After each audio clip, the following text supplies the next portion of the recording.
Agora, entrando um pouquinho nesse assunto, Duva, no teu ponto de vista pessoal, não como médico, mas como que você acha que deve se dar uma notícia ruim para um paciente?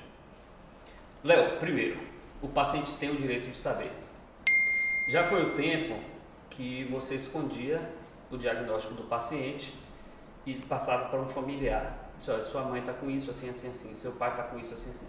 Então a pessoa tem o direito de saber. Por que tem o direito de saber? Porque hoje tem tratamento para quase tudo. Então se a pessoa souber a tempo, ela vai correr atrás do tratamento e provavelmente vai resolver. Se não resolver o problema, pelo menos vai amenizar ou vai dar um conforto para aquela pessoa. Não é fácil dar um diagnóstico, um determinado diagnóstico, para a gente principalmente que trabalha com imagem, e a imagem ela mostra o que a pessoa tem, não é fácil. Às vezes você está, por exemplo, fazendo uma ultrassonografia de mama e você detecta um determinado nódulo em que você percebe que aquele nódulo tem uma chance maior de ser um nódulo maligno. Então não é fácil você dar essa notícia para a pessoa, mas você faz uns arrodeios, você conversa um pouco com a pessoa, explica para a pessoa o que é que pode ser, o que é que pode não ser, quais são as chances de serem aquilo, de ser um câncer ou a chance de não ser um câncer e as chances que aquela pessoa tem de resolver aquele problema.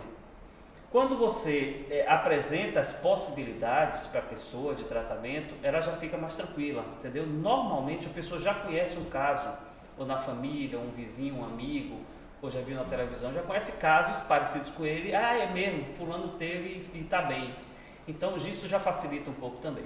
Então é uma notícia difícil, mas é uma notícia que tem que ser dada. E a melhor forma que você tem de dar essa notícia é com tranquilidade, com sinceridade e sem assustar. Entendeu? Colocar a pessoa no seu colo, entre aspas, e tratar ela como se fosse um parente seu, como se fosse a sua mãe, como se fosse a sua irmã, e dizer para ela, não se preocupe que a gente está junto, vamos em frente nessa aí. Não passa a ser fácil por causa disso, continua sendo difícil, mas pelo menos a pessoa começa a aceitar com um pouco mais de tranquilidade. É uma tarefa difícil. Sempre foi fácil lidar com o corpo. Eu me formei em educação física e lembro de colegas, de relatos de colegas que tiveram dificuldade, né, de semestres anteriores de lidar com o corpo, de estudar o cadáver para avaliar ali o corpo humano. Foi difícil para você lidar com isso?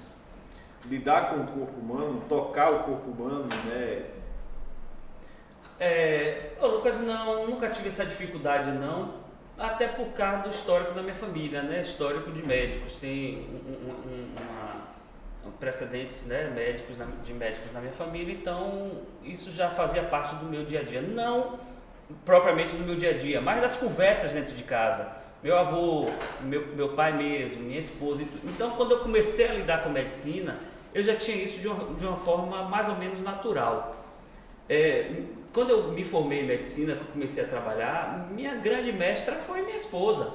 Ela que me passava todos os pulos do gato, né? Então era ela que me dava todos os parâmetros, as diretrizes de por onde eu deveria seguir. Porque quando você sai da faculdade, você sai preparado teoricamente. Mas em medicina é assim, você faz 4 anos de aulas teóricas e depois você passa 2 anos de internato, a gente chama de internato. Porque você fica praticamente internado dentro do hospital, acompanhando pacientes. Então você lida com todo tipo de doença.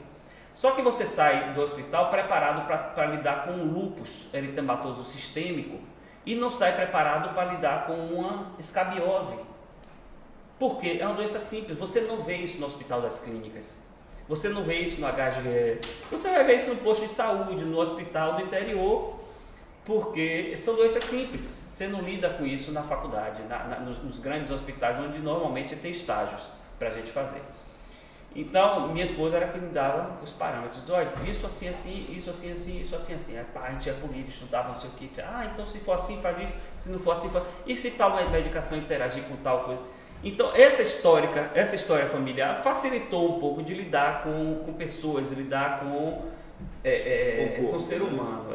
A questão do corpo, eu estava lembrando hoje, quando minha filha, quando estava voltando, eu disse para ela, você agora vai estudar medicina, você vai pensar que você conhece o fêmur, você pensa que conhece o fêmur, que é o osso da coxa, né? Que é o maior osso do corpo humano, mas você não conhece. O fêmur tem entradas e saídas para tudo, para veias, artérias, músculos, onde se insere, onde não se insere, onde tem um buraquinho. Você vai estudar tudo isso detalhe por detalhe.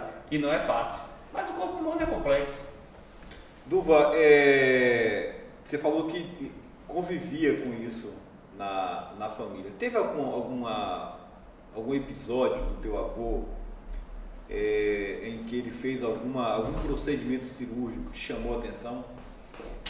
Meu avô, ele trabalhou somente 15 anos como médico.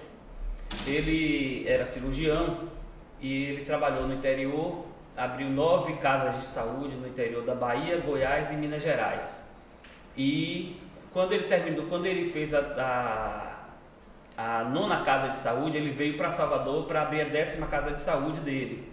E aí entrou em contato com alguns médicos que acabaram não entrando com ele, tudo, não compraram a ideia, ele acabou se aposentando e foi viver de outra coisa, foi trabalhar com outra coisa.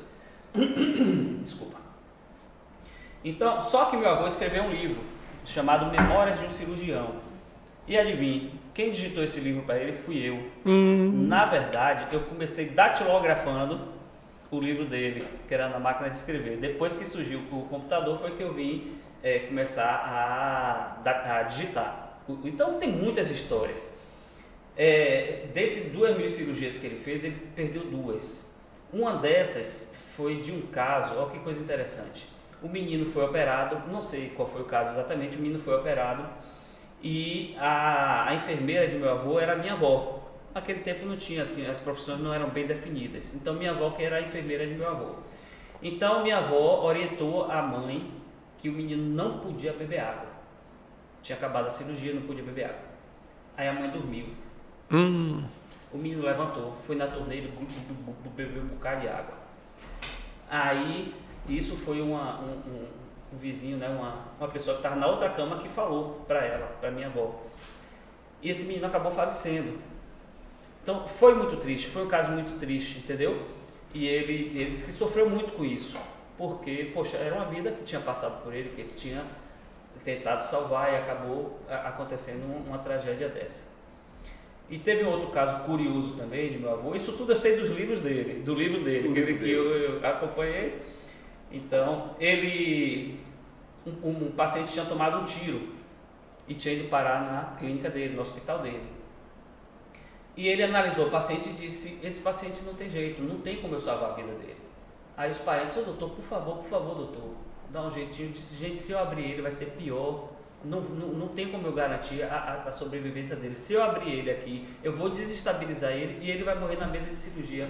Ah, doutor, por favor. Bom, por piedade, ele abriu, mas avisou, ele vai morrer na mesa de cirurgia. Abriu o paciente, suturou os intestinos, fez a lavagem, tudo, limpou tudo, não sei o que, suturou tudo, fechou, não sei o que, disse para ele, ele não pode comer nada. Terminou de se recuperar, não sei o que, foi para casa, um dia, 2 dias depois, foi para casa e meu avô não ouviu mais falar sobre ele. Quando chegou alguns anos depois disso aí, meu avô nem lembrava mais desse episódio, chegou alguns anos depois, ele estava na estação de trem.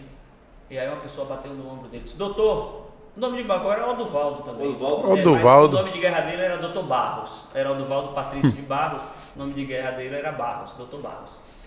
Disse, doutor, o senhor lembra de mim? Ele olhou assim e disse, não lembro não. Doutor, você me operou há tantos anos atrás, que eu tinha tomado um tiro, e o senhor disse que eu não podia comer nada. No outro dia eu comi uma feijoada de despedida. De despedida? De despedida. Disse, já que eu vou morrer, eu vou comer uma feijoada.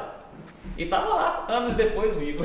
Tem casos, a medicina é uma surpresa, né? Isso, a medicina ela não é exata igual a matemática, não, né? Não é. Cada pessoa responde de uma forma diferente.